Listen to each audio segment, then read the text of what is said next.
नमस्कार और एक बार फिर से आपका स्वागत है हमारी M4R5 की सीरीज़ में, जिसमें अभी हम देख रहे हैं अपना चैप्टर 1। और पिछले लेक्चर में हमने इंट्रोडक्शन कर लिया था, बातचीत कर ली थी, समझ लिया था कि IoT क्या होता है, उसके क्या फीचर्स हैं। और आज के इस लेक्चर में हम देखने जा रहे हैं IoT मतलब इंटरनेट ऑफ थिंग्स का इकोसिस्टम कैसे होता है। इकोसिस्टम को अगर आसान भाषा में मैं बताऊं तो इसको कहते हैं, देखिए IoT का सेटअप कैसे होता है। आइए देखते हैं। तो देखिए यहाँ पर लिखा है IoT इकोसिस्टम डिफरेंट टाइप के डिवाइसेस का एक कनेक्शन होता है जो डेटा को एनालिसिस करता है, नेटवर्क पर एक दूसरे के साथ कम्युनिकेट करता है। देखिए इकोसिस्टम में क्या होता है, जैसा कि IoT हमने समझाया भी था, इसमें क्या होता है, डिवाइसेस डेटा कलेक्ट करती हैं, उसको प्रोसेस करती हैं और फिर उसको आगे एंड यूज़र तक पहुंचाती है ताकि उसका कुछ उपयोग किया जा सके। इसी को तो हम IoT कहते हैं। अब देखिए इसी चीज़ को, जो काम हम एक सेटअप के तौर पे करते हैं, उसी को हम क्या कहते हैं, इकोसिस्टम कहते हैं। आगे देखिए लिखा है IoT इकोसिस्टम में यूज़र स्मार्ट डिवाइसेस जैसे कि स्मार्टफोन, टैबलेट, सेंसर एक्सेट्रा का प्रयोग नेटवर्क से जुड़ी डिवाइसेस को कमांड या फिर रिक्वेस्ट सेंड करता है। ठीक है, तो इसमें IoT में क्या होता है कि डिवाइसेस घूम फिर के, देखिए अगर आप कुछ भी पढ़ेंगे तो जो पहले लेक्चर मैंने समझा दिया है घूम फिर के सब कुछ वही है कि IoT क्या होता है। IoT में सिंपल सी चीज़ है कि डिवाइसेस आपके इंटरनेट से जुड़ी हुई हैं। अब इसमें सेंसर के माध्यम से या किसी भी माध्यम से डेटा को कलेक्ट किया जाता है और फिर यूज़र कमांड देता है, अपनी बातें कह सकता है कि क्या काम करना है, क्या काम नहीं करना है। आगे की तरफ बढ़ रहे हैं और इसी में देखिए कंपोनेंट ऑफ इकोसिस्टम के बारे में हम समझने चल रहे हैं कि इकोसिस्टम में क्या क्या कंपोनेंट होते हैं। मतलब जो एक IoT का इकोसिस्टम बनता है उसमें क्या क्या कंपोनेंट इस्तेमाल किए जाते हैं। तो सबसे पहला कंपोनेंट हमारा क्या है, गेटवे है। अब गेटवे क्या चीज़ होती है, इस चीज़ को समझिए। देखिए आपका जो IoT नेटवर्क है, जैसे आपने किसी फैन में इंटरनेट से कनेक्शन कर दिया, तो जो फैन से डेटा इंटरनेट तक पहुंच रहा है तो उसको पहुंचाने की जिम्मेदारी किसकी होती है, IoT की होती है। फिर से एक बार समझिए कि जैसे आपका कोई डेटा, जैसे जिस कमरे में मैं बैठा हूं, इस कमरे में मान लीजिए पूरी डिवाइसेस इंटरनेट से जुड़ी हुई हैं। अब इस कमरे से निकल के डेटा जो इंटरनेट तक पहुंचता है, इसकी जिम्मेदारी किसकी होती है, गेटवे की होती है। देखिए क्या लिखा है, गेटवे IoT डिवाइसेस और कनेक्टेड नेटवर्क के बीच इंटरनेट ट्रैफिक को मैनेज करने के लिए एक इम्पॉर्टेंट कंपोनेंट है। मतलब यहाँ से डेटा चला और इंटरनेट तक पहुँचा, ये कैसे कैसे जाएगा, इसको मैनेज करने का काम गेटवे करता है। मतलब उसमें एक अहम भूमिका ये निभाता है। आगे देखिए, गेटवे प्रोटोकॉल और नेटवर्क के बीच मूव होने वाली डेटा ट्रैफिक को आसानी से मैनेज करने में सक्षम है। Different IoT devices different network protocol पर काम करती है। इंटरनेट एप्लीकेशन के लिए TCP/IP बेस्ड प्रोटोकॉल आमतौर पर प्रयोग किया जाता है। ठीक है, तो गेटवे से हमने क्या समझा, गेटवे का काम है कि जो डेटा हमारे डिवाइसेस से निकलकर क्लाउड तक जा रहा है, क्लाउड मतलब इंटरनेट तक जा रहा है, उसको सही रास्ते से बिना ट्रैफिक के पहुंचाने का काम कौन करता है, गेटवे करता है। ये पहला कंपोनेंट है हमारा IoT इकोसिस्टम का। समझ में आई ये बात। अगर दूसरे कंपोनेंट की बात करें तो वो है एनालिटिक्स। अब एनालिटिक्स क्या होता है, तो एनालिटिक्स सॉफ्टवेयर IoT डिवाइसेस द्वारा जनरेट डेटा को एनालिसिस करता है और रिजल्ट को क्लाउड डेटाबेस में स्टोर करता है।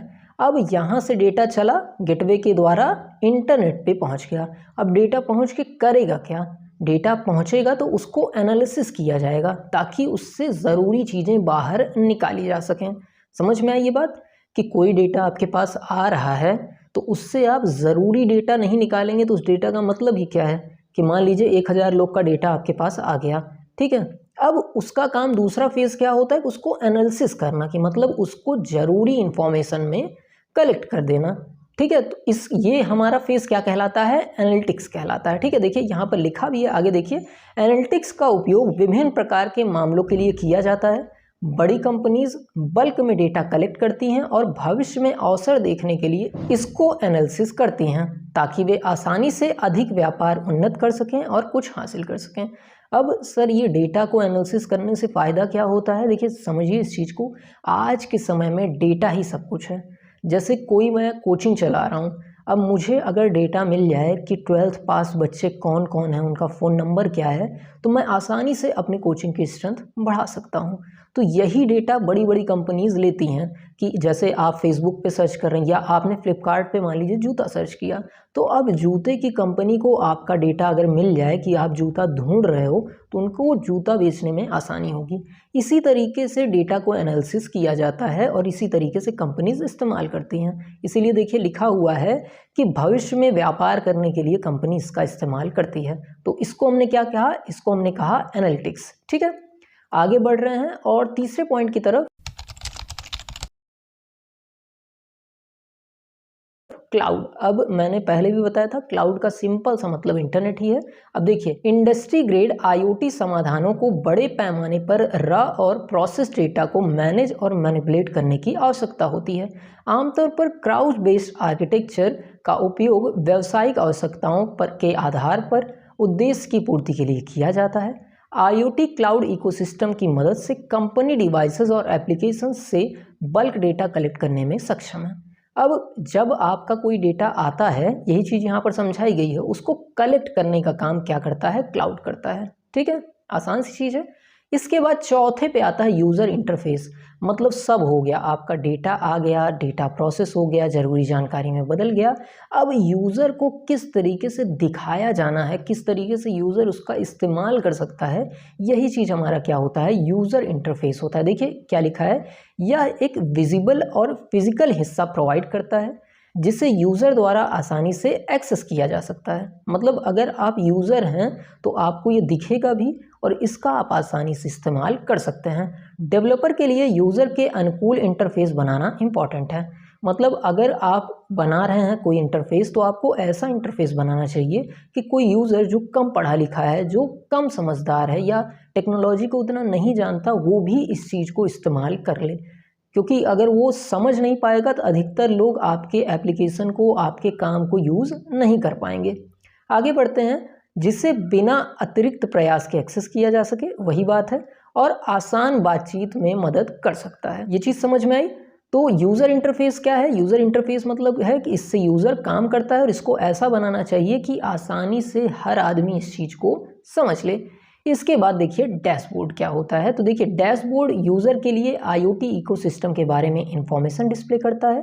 देखिए डैशबोर्ड आपने सुना भी होगा, जहाँ पे सारी चीज़ें दिखती रहती हैं, वहाँ पर आप काम अपना कर सकते हैं अगर आप यूज़र हैं तो, और उन्हें अपने आईओटी इकोसिस्टम को कंट्रोल करने में सक्षम बनाता है। या आमतौर पर एक रिमोट हो सकता है। रिमोट का मतलब क्या होता है, देखिए रिमोट का मतलब होता है दूर से। ठीक है, कि आप दूर से काम कर सकें, उसे कहते हैं रिमोट। वो टीवी वाला रिमोट होता है ना, वैसे ही दूर से आप चैनल चेंज कर ले रहे हैं, इसीलिए उसे टीवी रिमोट कहते हैं। तो रिमोट का क्या मतलब है, दूर से। रिमोट यूनिट जैसे कि मोबाइल एप्लीकेशन का उपयोग करके उन्हें कनेक्ट और कंट्रोल करने के लिए आईओटी डिवाइसेस में उपयोग संस्थाओं को सक्षम बनाता है। रिमोट के उदाहरण smartphone, tablet, PC, smart watch और नॉन ट्रेडिशनल रिमोट होंगे। ठीक है, ये चीज़ तो आप समझ गए होंगे। डैशबोर्ड का क्या काम है, दूर से आसानी से आपका काम करा सकता है और इजीली आप अपना काम कर सकते हैं। उसके बाद डेटाबेस क्या होता है, तो डेटाबेस का समझिए कि जो डेटा है उनको कलेक्ट करके जहाँ पे रखा जाता है उसको डेटाबेस कहते हैं। देखिए यह एक उचित डेटाबेस सिस्टम होना आवश्यक है जो डिफरेंट डिवाइसेस और एंड यूज़र से कलेक्ट किए जा रहे डेटा को स्टोर और मैनेज कर सकते हैं। मतलब अगर आप इतनी भारी मात्रा में डेटा को ले रहे हैं तो उसको कहीं स्टोर भी तो करना होगा, तो उसको सिस्टमेटिक तरीके से स्टोर करके जहाँ पर रखा जाता है उसको क्या कहते हैं, डेटा बेस कहते हैं। ये चीज़ समझ में आई। समझ लीजिए जैसे किसी दुकान पे गोदाम होता है, उसी तरीके से इंटरनेट में डेटा बेस होता है। गोदाम में क्या होता है, सामान व्यवस्थित रखे रहते हैं भारी मात्रा में, वैसे ही डेटाबेस भी होता है, भारी मात्रा में डेटा वहाँ व्यवस्थित तरीके से आपका रखा होता है। डेवलपमेंट से क्या मतलब है कि देखिए आईओटी टेक्नोलॉजी दिन ब दिन बढ़ती जा रही है, तो हमको इसी तरीके से इसको बनाना है कि आगे भी वो विकसित होती रहे, इसमें कोई दिक्कत ना आए, मतलब वो समय के साथ साथ बढ़ती रहे। तो ये कुछ इस तरीके से आईओटी का इकोसिस्टम हमारा बनता है। समझ में आया। देखिए कुल घूम फिर के मैं आसानी से बताना चाहूँ, देखिए आईओटी कैसे काम करता है मैंने पहले भी बताया, फिर से देखिए, एक जगह से डेटा कलेक्ट होगा, फिर किसी तरीके से वो इंटरनेट पे पहुंचेगा, फिर इंटरनेट पे उस डेटा को ज़रूरी जानकारी में बदला जाएगा, उस ज़रूरी जानकारी को स्टोर किया जाएगा, कंपनीज या फैक्ट्रीज उसको अपनी आवश्यकता अनुसार यूज़ करेंगी, उसके बाद वो यूज़र के सामने परोसा जाएगा, रखा जाएगा, और यूज़र उस पर अपना आवश्यकता अनुसार अपने कमांड्स दे सकता है। इस तरीके से पूरा IoT आपका इकोसिस्टम वर्क करता है। IoT का मुख्य उद्देश्य क्या है कि मशीनें आपस में बातचीत कर सकें और आदमी की जो आवश्यकता है उसको कम से कम किया जा सके, मतलब बिना किसी ह्यूमन इंटरफेरेंस के ज़्यादा से ज़्यादा मशीनों से काम लिया जा सके। यही लक्ष्य है हमारा IoT का। समझ गए होंगे आप इस बात को, इंटरनेट ऑफ थिंग्स यही कहा जाता है। ठीक, अगले लेक्चर में हम देखेंगे कि नेटवर्क आपके कितने प्रकार के होते हैं। तब तक अच्छे से पढ़ाई करते रहिए, बहुत ज़्यादा मत पढ़िए, लेकिन 15-20 मिनट आपको जो मैं बता रहा हूँ, आप देखिए मैं PDF भी प्रोवाइड करता हूँ, आप डाउनलोड करके एक बार बस सरसरी निगाह से 15-20 मिनट देख लेंगे मेरे पढ़ाने के बाद, तो जाहिर सी बात है वो आपको याद रह जाएगा। इसीलिए मैं PDF देता भी हूँ कि आप बार बार तो हमारा लेक्चर देखेंगे नहीं, ये भी हमें पता है। तो आप PDF रखिए, जब भी आप पढ़ लेते हैं उसके 1-2 घंटे बाद आप सरसरी निगाह से अगर रिवाइज़ कर लेंगे तो चीज़ें आपको पक्के तौर पे याद हो जाएंगी। तो अच्छे से पढ़ाई करिए, मिलते हैं अगले लेक्चर में। धन्यवाद।